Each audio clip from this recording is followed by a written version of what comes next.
This episode of On the Beat is brought to you by Ingles. Shop online with Ingles Curbside Pickup. New curbside stores opening every week. Please welcome Mike Griffith. Well, hey everybody, Mike Griffith here, and welcome to tonight's Ingles on the Beat show. And obviously, a big night for Georgia football. A lot of big news for the Bulldogs coming down the pipe. I think we lead off with Carson Beck. I think this is transformational return of Carson Beck. This was really in doubt, and this is a story that I've been reporting a lot on. I know that Matt Hayes, who writes for Saturday Down South, in addition to being a co-host on 1010XL out of Jacksonville, Matt has been all over this story as well. And Matt, I really appreciate you joining me tonight on the show. And I guess I'd just ask you for your knee-jerk reaction to the news that Carson Beck is coming back to the Georgia Bulldogs for the 2024 season. It's huge. I mean, honestly, Griff, if they're not the favorite, I don't know who is. I mean, you're talking about a program that was literally looking at playing next year with a quarterback from the transfer portal, which is hit and miss, man. I say this all the time. Those guys are in the portal for one reason and one reason only. They're the unloved and the unwanted, or by some strange chance, they're talented guys that just want one shot at playing for a championship. And those guys were falling by the wayside quickly. So it was a rough spot. I mean, for about a week there, it was, Kirby needed to know, because Kirby needed to get a quarterback. He couldn't be left with Gunnar Stockton and a guy from the transfer portal who was going to be a second or third choice from the transfer portal. So he needed a decision. And I think the fact that Carson Beck said yes is just huge. You're talking about a guy that's an elite thrower, a guy that I think will be a top tier, if not the number one Heisman candidate going into next season, and a guy who will be perfect for Ryan Puglisi, who will be able to just mentor him the whole way while he's trying to win a championship, show him what it takes to be an elite quarterback. Yeah, I see you smiling there. You know what I'm talking about. He will be able to walk. Ryan Puglisi will be able to walk behind Carson Beck the entire time and see what it's like. And here's the key, man, to manage a team. It's, for so long, we heard Nick Saban say, I want a quarterback that could manage the offense. And it was always like, oh, that's his bugaboo for a quarterback that can't play. But no, that's not what it is.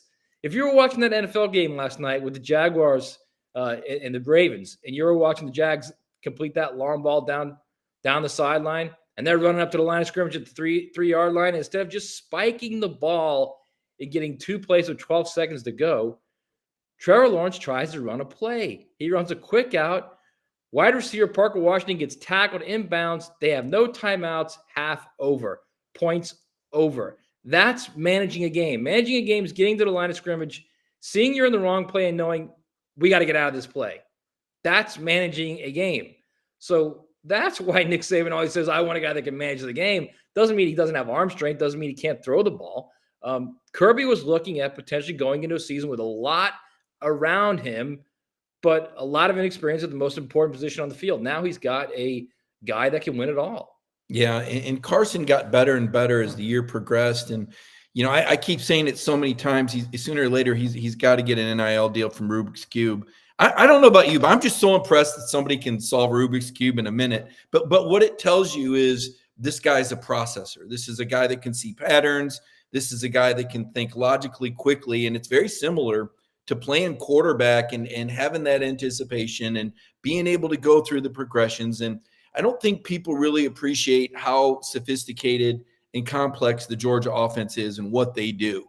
And I still hear people say, oh, well, Mike Bobo just had Carson Beck throwing a lot of short passes this year. It's like, no, you don't understand. He goes to the line of scrimmage, and the progression and play call is predicated on the defense. It's not like, hey, we're doing this come hell or high water. It's let's see what they do. Let's see how they line up. And based on how they line up and based on the coverages and based on the matchups, this is my read. This is the answer. You always hear about Kirby Smart saying you got to have a lot of answers, right? You got to have answers on defense. You got to have answers on offense. And Carson Beck is a processor who can go to the line, number one, get you out of the huddle, get the play call, get the snap off. Think about this, Matt. You watch Georgia football, you don't see false starts.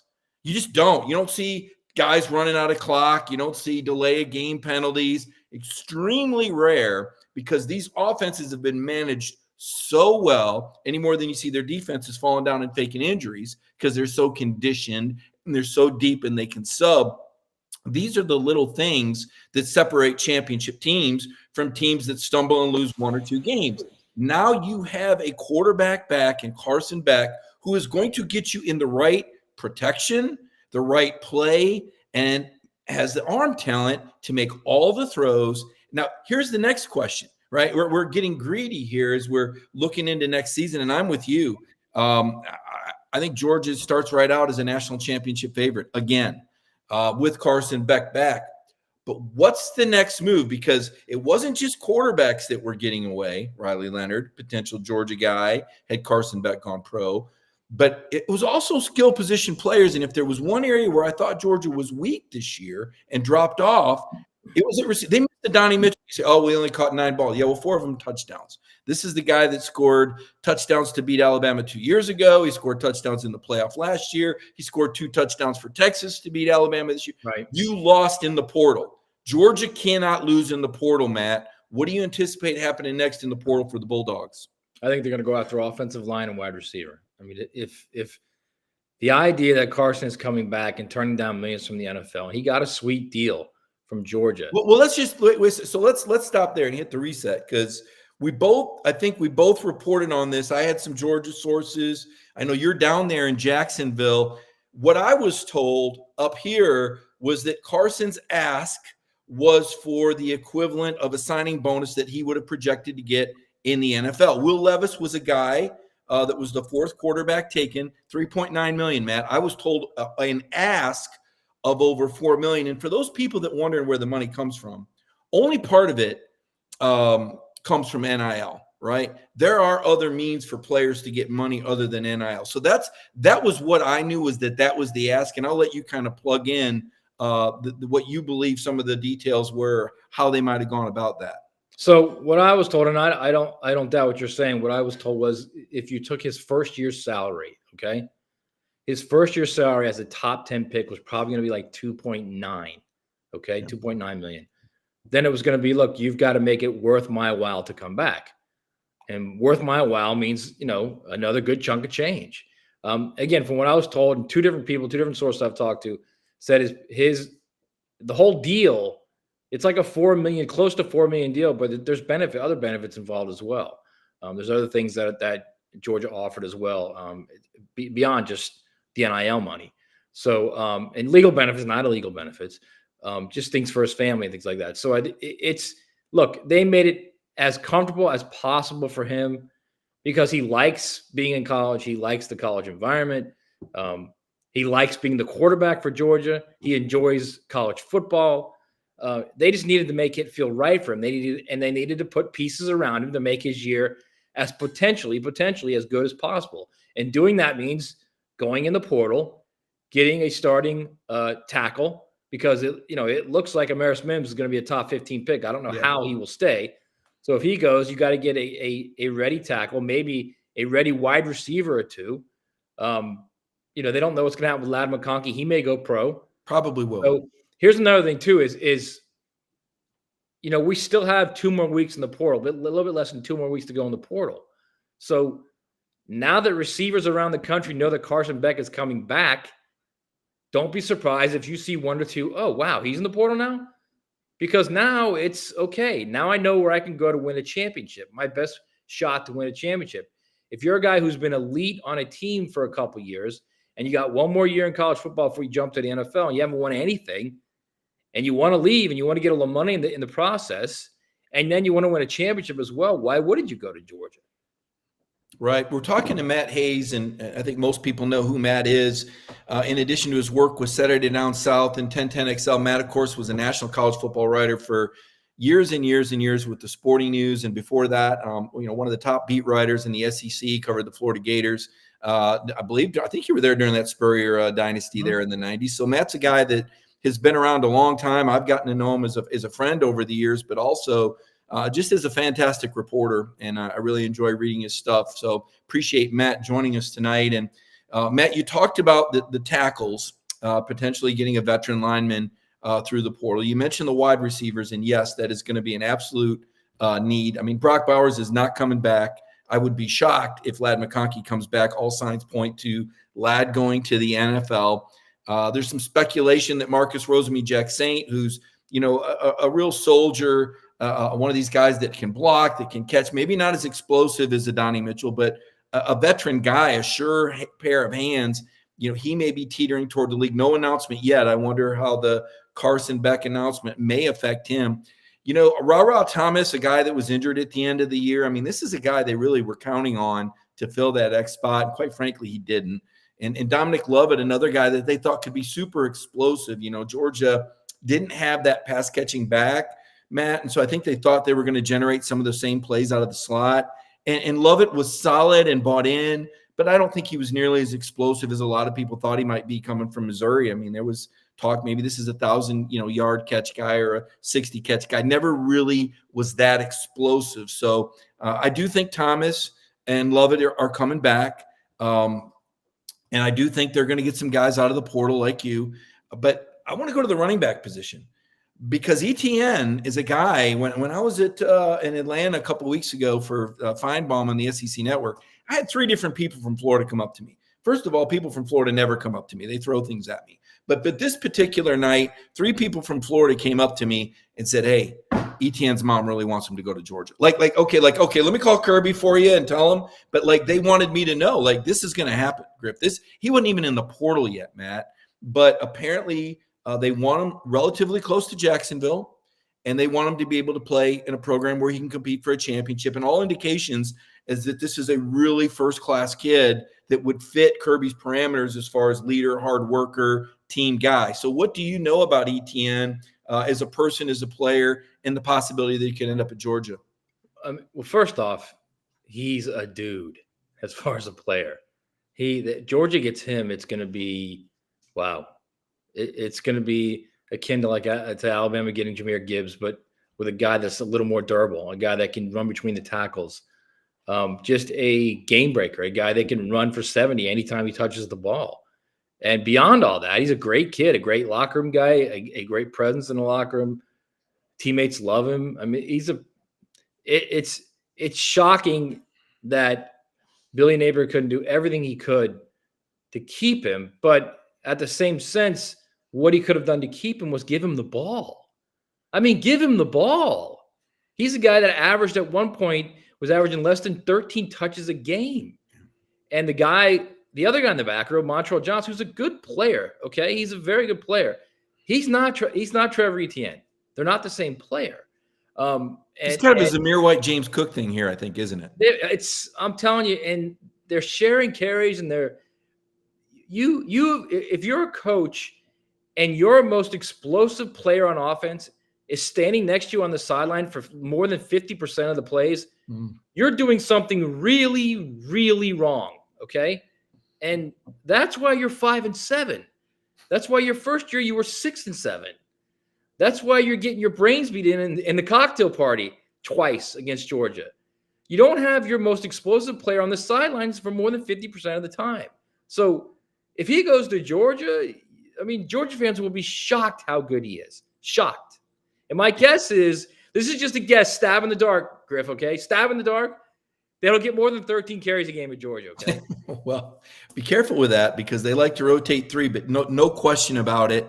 If Kirby's going to sign this guy, he's going to play him. I had heard that Dejon Edwards, who I think is a pretty good back. I'm going to be honest. I don't think he's a great back. Hard runner, tough runner. Yeah, he's not going to be starting on anybody's fantasy football team, okay? He might make the roster, okay? He's a very borderline NFL guy. And I know that they probably wasn't real happy about. But look, here's the deal. If Dejon decides to go in the portal, that would, I don't think that would be good for him, because I think Georgia gives him the best opportunity. I think Georgia will use at least 2 backs. I don't know how much they lean on one guy or the other. I mean, the last guy they really leaned on from an almost exclusive standpoint was DeAndre Swift. He was very special in 2019. But I do think this is going to be a great situation for Etienne. I do think all the dominoes are falling Georgia's way. And I don't know who's out there from an explosive receiver standpoint, who's still out there. Or, if there's, a small prayer they could keep Ladd. I don't think they could.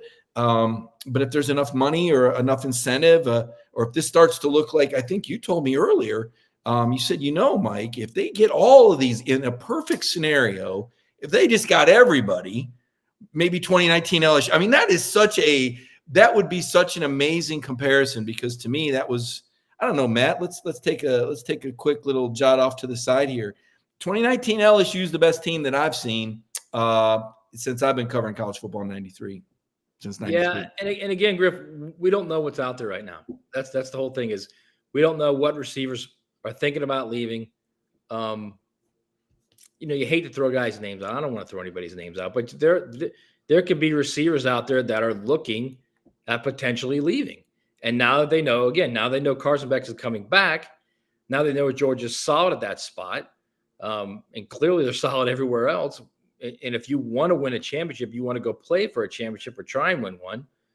I mean, there's only like 4 or 5 places where you could go and say, okay, I know I'm at the very least going to be playing in the championship game at the end of the season with the potential to play in the playoff. And there's about 3 or 4 programs where you can say that. Yeah, I'll tell you what, when you know what you're going to get, it makes all the difference in the portal. I'll tell you elsewhere it makes a difference, Matt. That's at Ingles.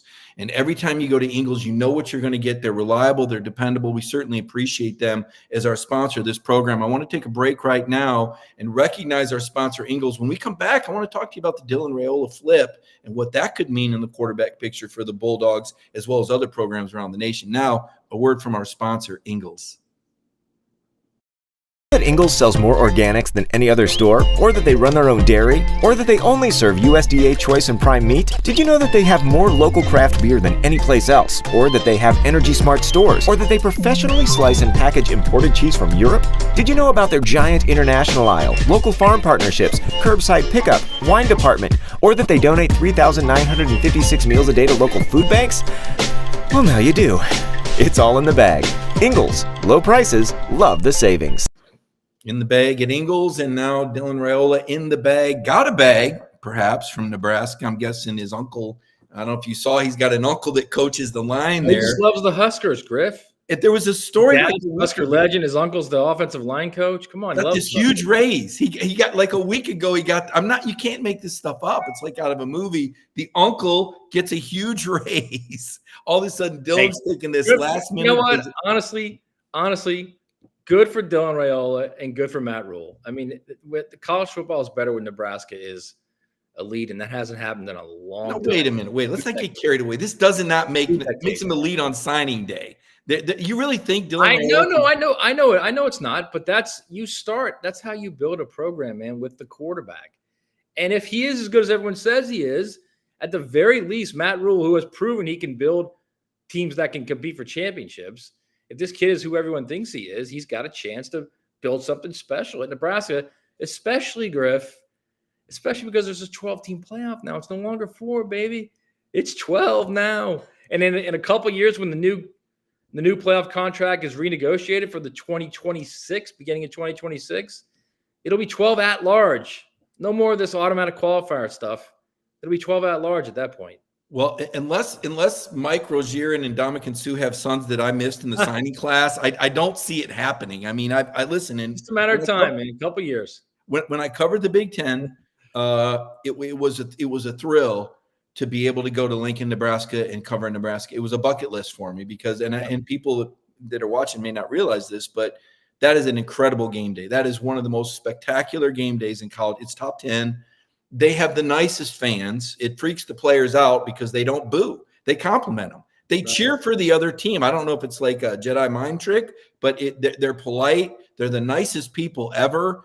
It's just this incredible game day. It's a sea of red. It's over 90,000. It's all about college football out there in that entire region of the country. And there's a rich tradition. And so I'm kind of with Matt. You go in their stadium. I mean, it's beautiful. I mean, it's museum quality. It's like this is like the Notre Dame of the Plain States or something. The campus is, but the football ever since they got rid of Frank Solich, who was only winning 10 games a year. They haven't been able to win, and it's been a big surprise because the big thought was, oh my gosh.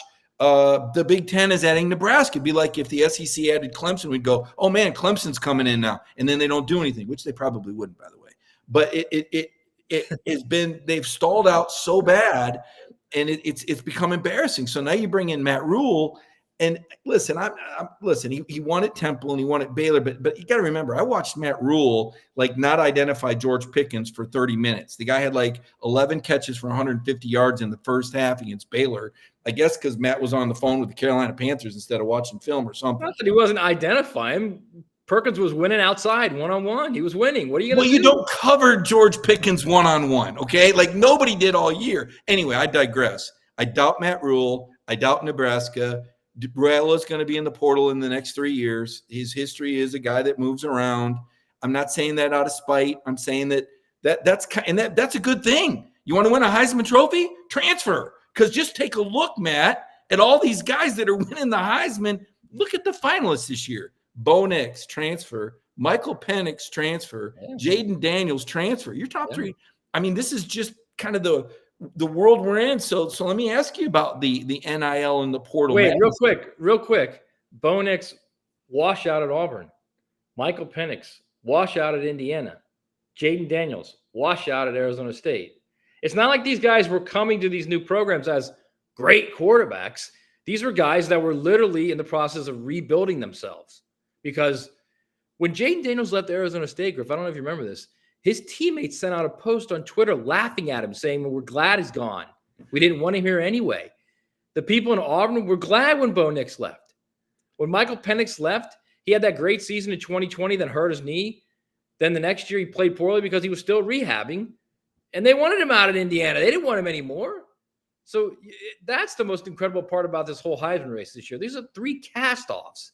Now Heisman finals. It's phenomenal what the NI world and free player movement can do. And I think that's what we should be embracing right now. And I know you don't like that because you're an old guy, an old stick in the mud. You hate the free player movement, but that's what's so good about it. Well, and Joe Burrow, who couldn't get out of the depth chart at Ohio State, which is probably the best of all, because I think Ohio State tries to claim him. And you saw the Wake Forest coach, Dave Clawson, go off on Notre Dame because they said they loved Sam Hartman. And they're like, you weren't even dating him for a year. We built this guy.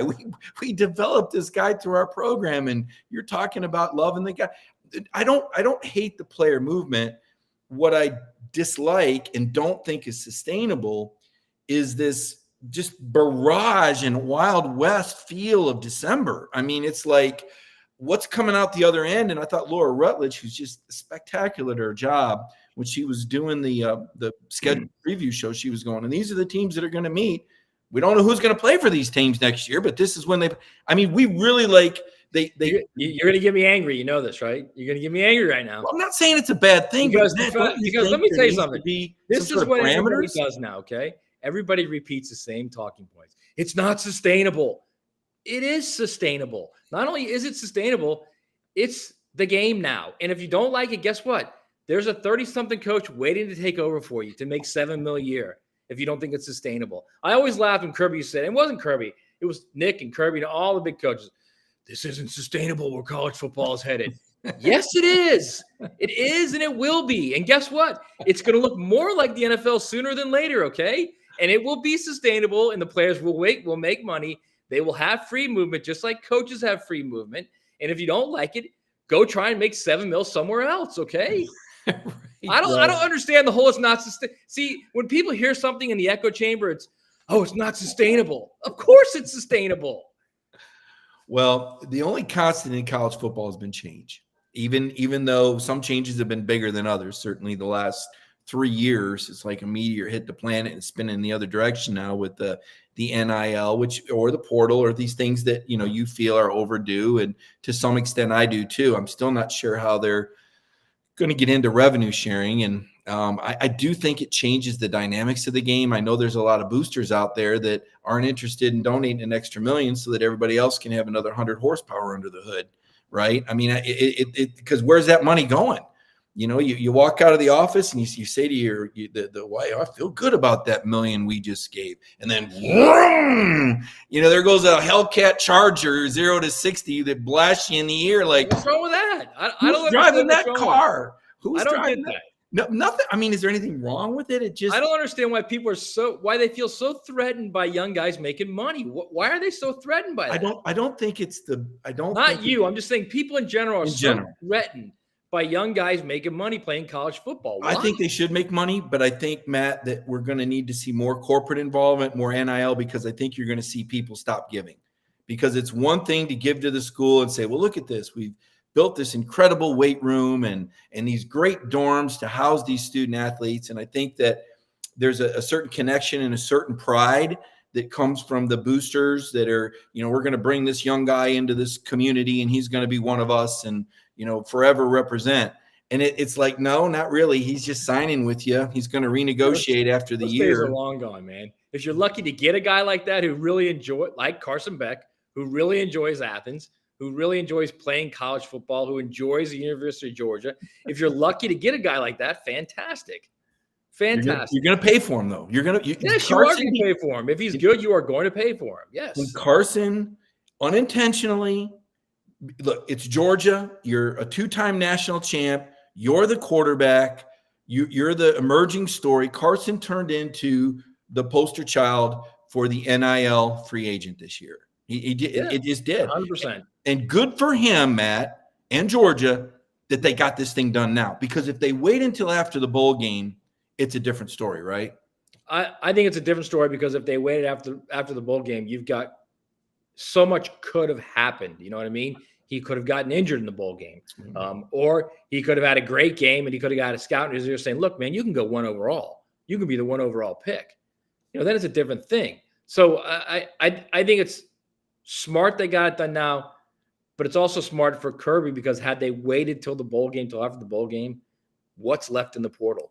What's left? Now, right now, my guess would be they're probably going to still get a portal quarterback, but it's going to be more of a backup guy in case something happens to Carson, like Drew Pine from Arizona State, who also started at Notre Dame, or Dylan Moses, who started a full season at Washington. You're going to get a guy who's had some Power 5 experience. He'll be your backup just in case something happens to Carson Beck, because I don't think Puglisi's going to be ready yet. And there's nothing wrong with that. Doesn't mean Puglisi's not going to be a great quarterback. People say Gunnar Stockton, but I don't think so, man. No, I think you need a guy who has actually played Power 5 games. If you have a team that you think can win it all, you can't say, all right, let's go with a guy who's never played before and put him in there and expect to win a game in the SEC.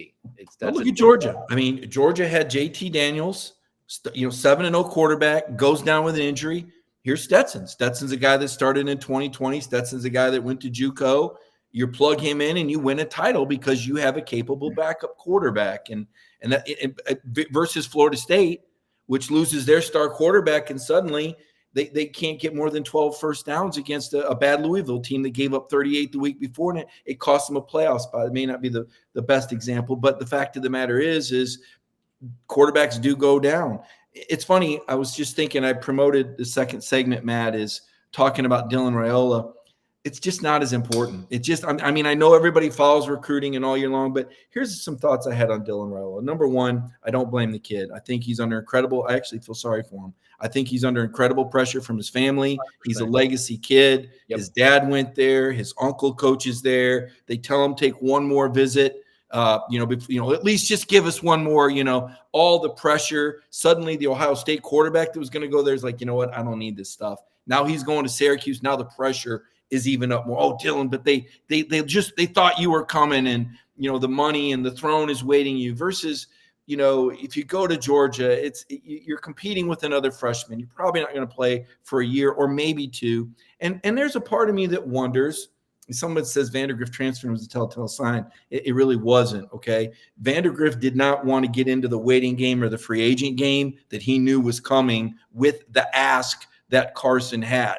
He didn't want to stick around for that because he's hung out and waiting, unable to do anything until Beck either makes a deal or leaves. So the people that thought that, and I thought that early too, but once it became evident that there was some negotiating going on, it was really more like the Vandergrifts were like, you know what, we want to go play SEC football. We graduated from Georgia. We're out of here. Some people want to play the game, Matt. Some people don't. Getting back to Raiola, I also thought this. When he was out in Arizona, everybody thought he was a fantastic quarterback. He goes to Buford. Now he's playing high school football in Georgia. Things are moving really fast. These guys coming on the edges, the part of me wonders if there was a part of Raiola that said, you know what? I don't know if I'm quite ready. And I don't know that he's the kind of quarterback that survives the SEC.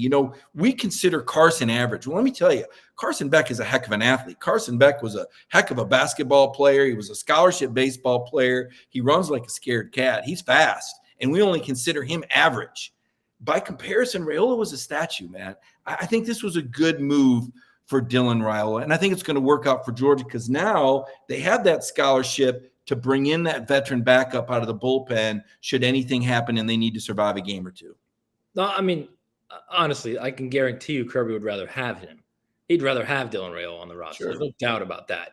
I mean, if you watch his tape, go on YouTube and just type in Dylan Raiola senior season, Dylan Raiola junior season. The kid can throw it. He's got talent. There's no doubt about that. I mean, you can see it with a lot of these guys when you go on there and you see their huddle tapes. You can see how good they are. So I just think a lot of it was, look, he got a lot of pressure from Nebraska. I agree with you there. I think there's a lot of pressure to play where his dad played, to play where his uncle's coaching, to come save Nebraska football. Why would you want to go to Georgia? All they do is win championships. You're just going to be another cog in the machine. You come to Nebraska, you can save this program. You can build a legacy. And there's something to that, Griff, to be honest. There's certainly something to that. You're right. But at the bottom line is you're completely right. There's a ton of pressure on that kid, a ton. Somebody asked in the comments, and I'll answer it. They said, do you think Beck got his $4 million? Look, this isn't the NFL. It's not like there's going to be a $4 million check written, okay?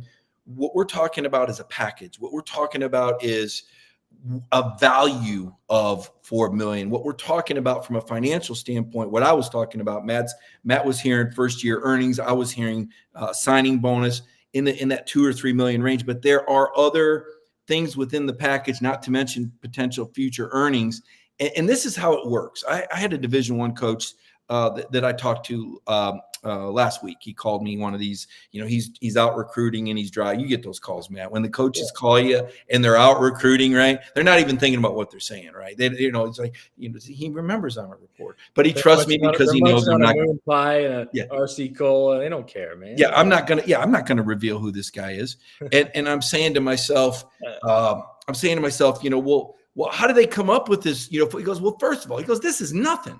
$4 million? That's nothing. These coaches literally sit at the controls of millions of dollars of NIL deals. And there was an old word, used to be slush fund. It's not slush anymore. It's above board fund and money.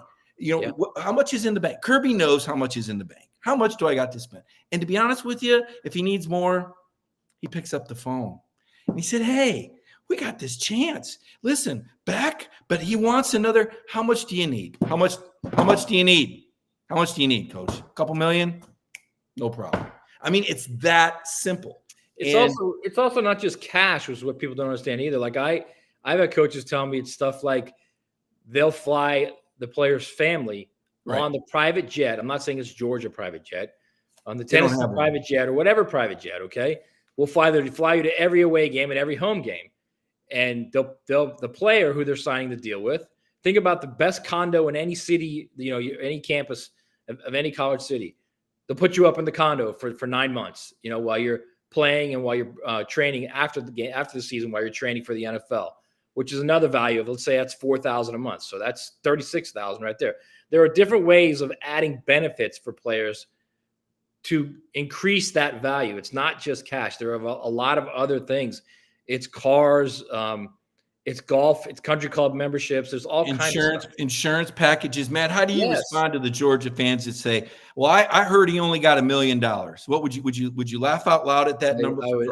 I would laugh out loud. Yes, not even close to that. I think Carson Beck got more than the entire Georgia basketball team put together. No, I will say this, Griff. I will say this to be fair to some of those people say that they can't imagine it's that kind of money. There's a lot of numbers out there being thrown around for some guys that are just way off. But for the elite of the game, $4 million is nothing. It's crazy. And I know you're in favor of the movement. I am too. I'll be interested to see how these coaches continue to manage the locker room. One more thing I want to get into before I let you go. And I may disagree with you on this. I may be opening up a can of worms here. I am not a believer that bowl games I don't think any game where you keep score is meaningless. I think there's a value to it. I don't think you necessarily draw hard and fast conclusions. I don't look at the bowl game as a continuation of the season. I think it's the bowl season isn't to itself. I had a coach tell me that. There's so much going on. But you better believe if Georgia beats a top 5 Florida State team and wins a 7th straight bowl game and has a 7th straight top 10 finish, and their seniors finish as the winningest class ever, that travels. That's advertising, Matt. I think games do matter. I think the momentum that Georgia has, I think that's important when you talk about trying to springboard into a 2024 championship season. What are your thoughts on now there are some opt-outs coming. I'm going to talk about that in the next segment. But what are your thoughts on the importance of bowls? Do you still enjoy them outside of the playoffs? And how would you place value on a bowl win for I love Georgia? bowl games. Love them. Absolutely love them. I love them for what they are. I love them because it's part of the holiday season, which is I love the holiday season. Let's be honest. We all do. I love it because if you're covering a beat, you get to really see how a program develops over 15 bowl practices. Young guys get a majority of the work, and you really start to see like, wow, that dude's going to be a good player, or that dude, wow, he's really going to be a good player. You can see guys like that. You can see guys coming on, and coaches are the same way. They love those practices. It's 15 extra days of work for them, man. They love that, especially for those young cats. So I like it for that. I like it for the big games, for the cross country matchups, for the unique settings. Love all of it. There's nothing negative to it. Now, the only negative really is if you're an elite player and you're a day 1 or day 2 pick in the NFL draft. I don't know why you play in that game, because you literally you're taking your ability to earn off the table with just one little twisted knee, not even a contact. Most of those ACL injuries are non-contact. Who knows what could happen? And I know you and I disagree on this, and I can see that look on your face right now. But I look at it along the lines of, I want to protect a kid's future. I want to protect his earning ability. And one game, while it is important in the grand scheme, and I think it's important for program building, I totally agree with you on that. It doesn't mean it's critical to a player's future. It just doesn't. Yeah, no, that's fair. You know, a few years ago, Azeez Ojulari was a guy that a lot of us thought would opt out. Instead, he played and he sacked Desmond Ridder 3 times and forced 2 fumbles. I think he enhanced his value, and it was interesting when I was talking with Kirby about this last year. I asked him a couple times. I was just amazed at, to me, Jalen Carter. And by the way, they'll be kicking off in about an hour. But to me, Jalen Carter should have been. He was the best player in the NFL draft. I mean, these people just absolutely snoozed on this. NFL people are in denial. They're not going to admit it. But all you got to do is watch this guy. And I said to Kirby, how big was it that Jalen Carter came back from that knee injury and played when he was a slam dunk top 5 pick? At least I thought he was. Kirby said, no, he's coming back enhancing his value. You're looking at it all wrong. He's not risking anything. He's got a chance. Now, that's a pretty convenient approach and attitude from a head coach that you have this opportunity. But I do think it's big for Georgia. I feel, sort of bad for Florida State, not real bad, but sort of bad for Florida State. It's disappointing that some of their players are opting out, but to your point, their goal is to win a title. I saw this happen to Georgia in 2018 when I believe they were wrongly left out. And an Oklahoma team with Kyler Murray got in instead of Georgia because they had 1 loss instead of 2, even though I thought Georgia was a better football team.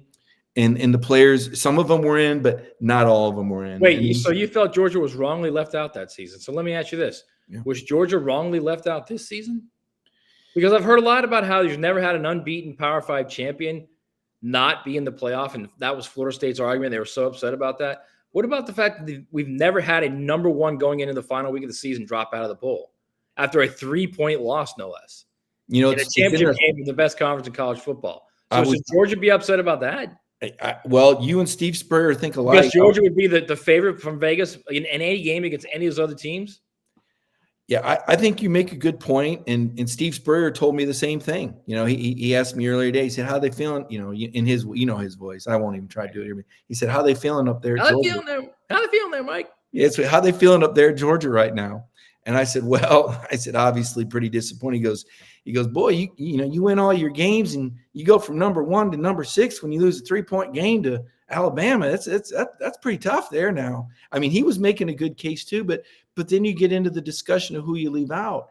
And if you really, it's almost as if the college football playoff committee said, all right, we can make this jump on Florida State because, and they warned you. Blue Corrigan told you for 2 weeks they weren't the same team. That was the red flag, that this was not the same team. I mean, if you're a Florida State person and you didn't pick up on that, I got news for you. You ain't paying attention.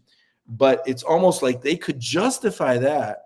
What you couldn't justify by the eye test, which we both know is probably true, is that the Alabama that Texas beat in week 2 ain't the same Alabama that Georgia played in the SEC championship game.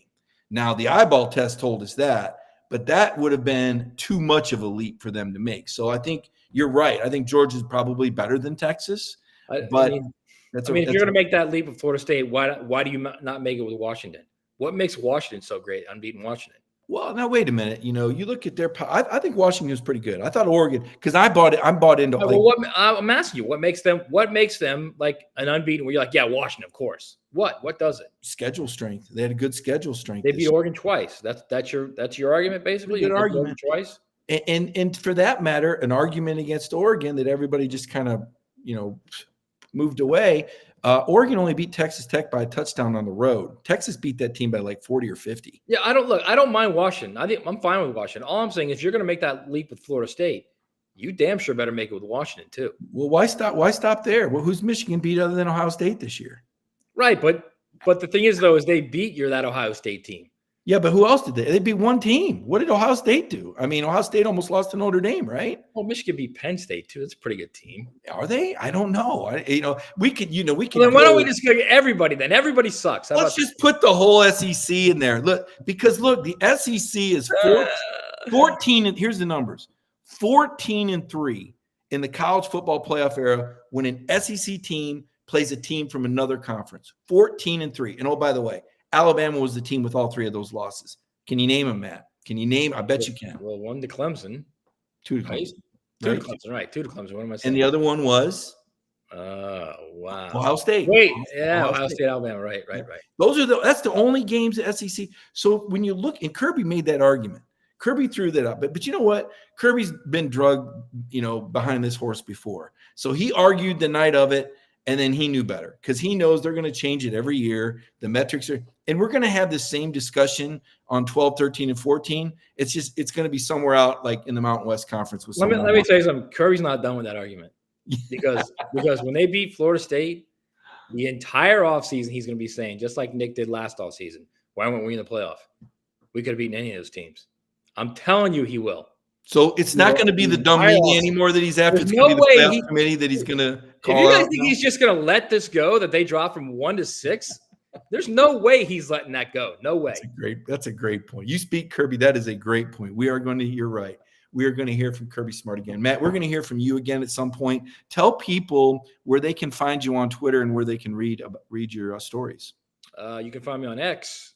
It's now X, Mike. I know you're moving behind the times. It's now X. On X. Find me on X at Matt Hayes CFB. At Matt Hayes CFB. Saturday Down South. All the Saturday verticals. Down South, Saturday Tradition, which is the Big Ten vertical. Saturday Out West, which is the Pac-12 vertical that will soon turn into the Big 12 vertical. And Saturday Road, which is the ACC vertical. Well, now, and you do a radio show on 1010XL. The radio show in Jacksonville. Yeah, tell me about the radio show. We're on daily, noon to 3, 1010XL on the AM. 92.5 in Jacksonville on the FM. However, you can't just get the app. Just get the app. You listen anywhere, man. You could be in Fairbanks, Alaska, and listen. Oh, man. You could be on vacation in Paris and listen. What do you think of that? And it is truly one of the best radio programs, sports radio shows on the air. I got introduced to it a few years ago. Matt had me on as a guest, and I liked his co-host so much that all of them, they got a ton of great co-hosts. I started listening. And the information is fantastic. I think it's the only show Tim Tebow makes a case. That tells you everything. Tim Tebow comes on the air. That's pretty good. The only other people he talks to outside of SEC Network is God. So the fact that he goes public and Feinbaum and God every now and then he'll do the Feinbaum show. But Matt, really appreciate you joining us, man. I want to take a break right now. I want to recognize another one of our sponsors, and I'm going to get to this who's hot and who's cold segment. It's brought to you by Anytime Heating, Cooling, and Plumbing. You're watching On the Beat with Mike Griffith here on Dog Nation. Sure your family stays comfortable all year long? Our family of trained comfort specialists are available anytime to service or repair your system. Or it may be time to replace your old units with a new Trane HVAC system. We are a locally owned family business, and we carefully select the technicians who we send into your home. At Anytime Heating, Cooling, and Plumbing, we are large enough to handle all of your HVAC and plumbing needs, but small enough to care. Call today to take advantage of our 3-visit annual maintenance plan.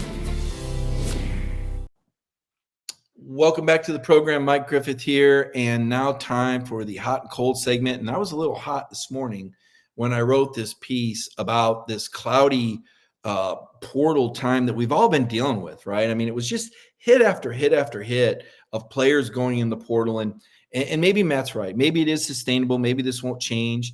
I think it needs to change, but I think there needs to be some sort of change and how the information and the transactions take place. I'm not saying that 1 month is too long or too open of a window, but I think that the actual transactions need to occur in a tighter window, because the way this gets drug out, I mean, can you imagine the conversations going on in Kirby Smart's office and the trickle-down effect that this has on high school athletes and what scholarships available and which ones aren't, and on players trying to decide if they're going to return? Suddenly there's a player coming in from a portal at your position when you thought you were the second stringer. Now you're the third. Does this change where you play next year?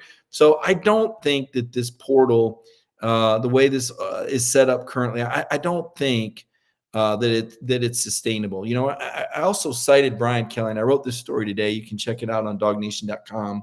The title was 3 Things: Cloudy Portal Model, Not Sustainable, Bowl Games Matter to Georgia. But I referenced an interview I did with Brian Kelly at the SEC spring meetings about 1.5 years ago. And he said a young man could say whatever he wants. You know, oh, yeah, I was offered $1.5 million to come to this school. You better get on board or you're not going to get me, Kelly said. He said, or maybe somebody else helps him say that. He says there's a lot of moving parts and that, you know, football needed to get past that early part of the port. Well, it hasn't changed.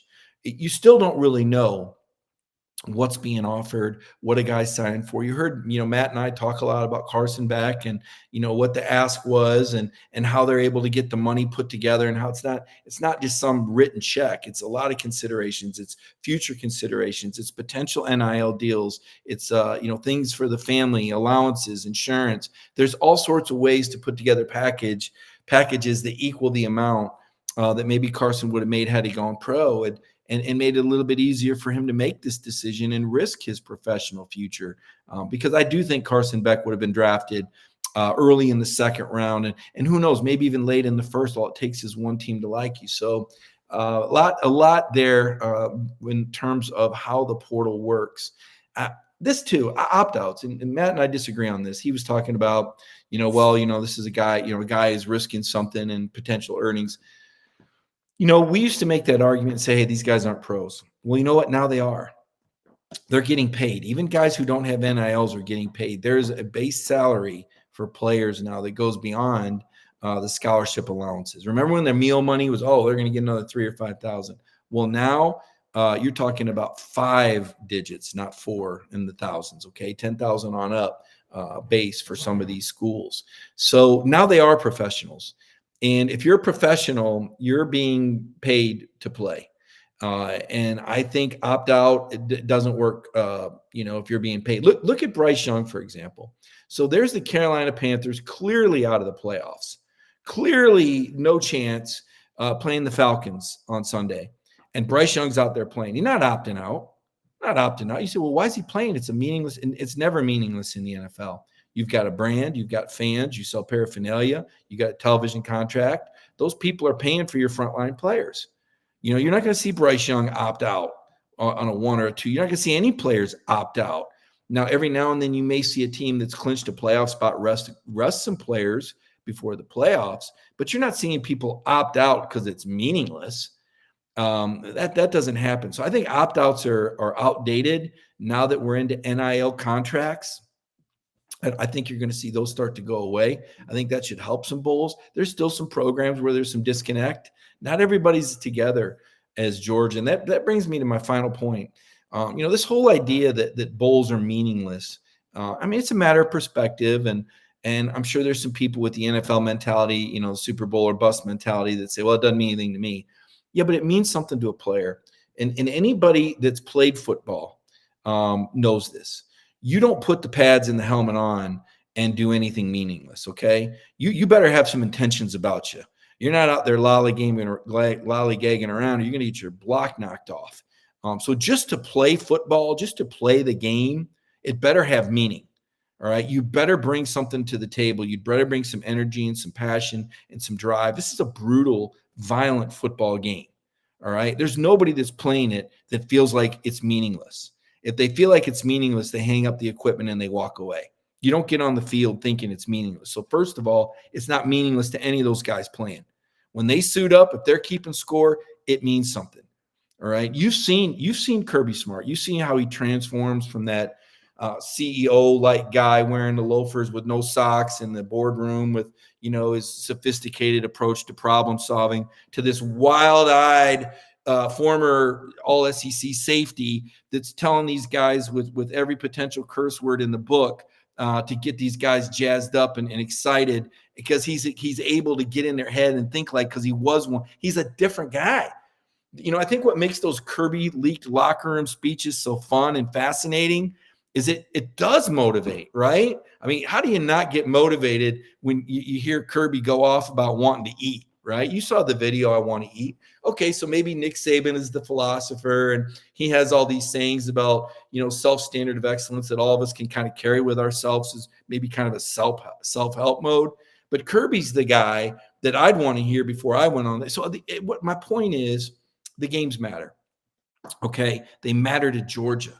Maybe they don't matter as much to Ohio State, that lost in the playoffs last year. Doesn't really have any streak to speak of. Their quarterbacks already flew the coop. Maybe it doesn't matter to them. But it matters to Georgia because Kirby's got something going here that's really special. I mean, you already know Georgia's got the longest bowl streak in the country, right? It goes back, 25, 26 years. But Georgia's won 6 straight bowl games. There's been a lot of blood, sweat, and guts for Georgia to have a 6-game bowl streak.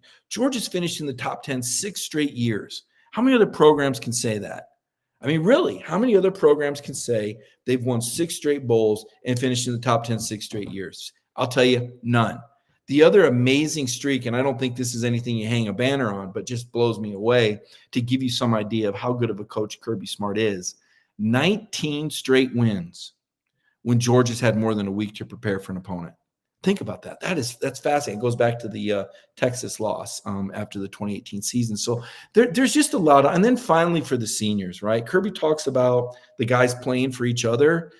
These guys can win 50 games together. That would be a new record for their outgoing class. I mean, that's something you achieve and you accomplish. And as hard as it is right now for these young men to recognize what they've done, because they're still disappointed in the loss to Alabama.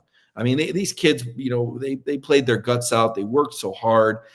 Injuries, tough breaks, not their best game, whatever you want to say.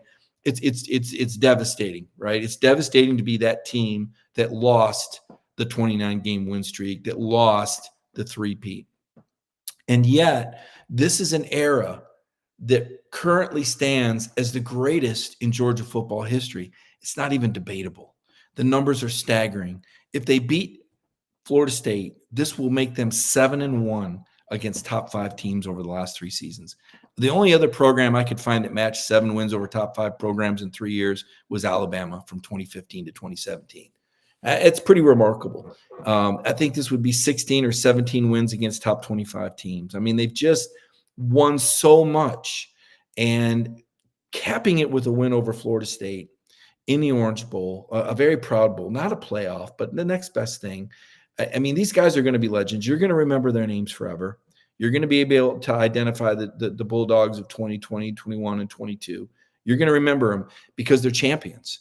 And champions get remembered differently. You might say, well, that's not fair. There's other great Georgia players. Well, there are. And there's other great Georgia players you remember that didn't win championships here and there.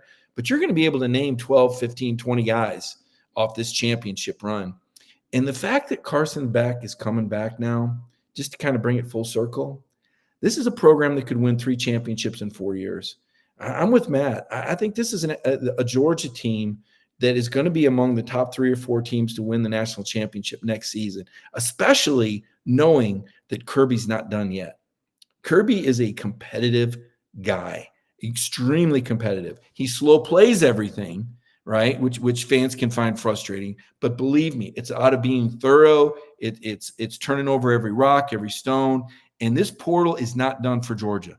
All right. Kirby, I believe, lost this year's national championship because of the portal, because of Donnie Mitchell being at Texas, because Jermaine Burton being at Alabama, and Georgia not having a healthy dynamic receiver in that game, because Tresman Marshall being at Alabama, recovering a fumble, making a third down stop, instead of being his backup linebacker who wouldn't have gotten beat on a 1st and 20 from the 28-yard line. Georgia lost in the portal this year. They lost a championship. Kirby tried to do it within. He tried to do it with, he's going to go out and he's going to be aggressive. Kirby Smart does not make the same mistake twice, folks. He learned in 2018 when Justin Fields wanted to go to the bowl game, even though he was transferring. Kirby was a good dude, said, yeah, come on. He said, in the next year, there was no more of that. That doesn't work. Only guys that are playing, right? You got to be all in, just like Carson Beck. Carson, I'm going to wait till after the tournament. Now, Carson's decided he's back. Kirby says you're all in. He's taking guys that are going to be hyper-focused, right? I think the same with the portal. I think Kirby's going to keep all the talented guys that he can. I think they've made decisions. Any of these guys in the portal, I don't think there was any surprises. I really don't think Georgia lost anybody that Kirby wasn't sort of okay losing, right, to some extent, right?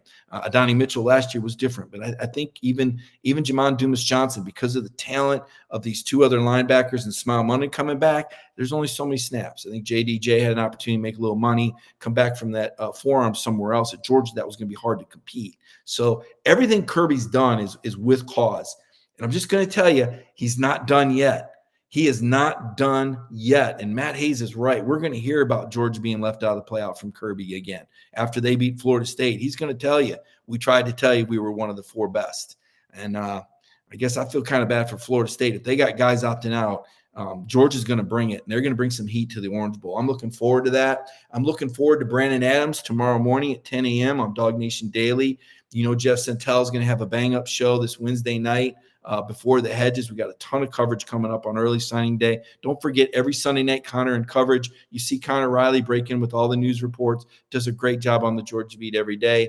And Kaylee Manziel as well. She'll be providing you some coverage. So I want to thank my producer, Michael Carvel. I want to thank my friend and national college football writer, Matt Hayes. Some great insight on Carson Beck. If you're just joining us, you're going to want to rewind and listen to what Matt had to say about Beck. He's got sources in Jacksonville where Matt lives that are very, very close to Carson Beck, and he revealed some very interesting information on the show tonight. I want everybody to have a great week, have a great holiday, and we'll see you next week.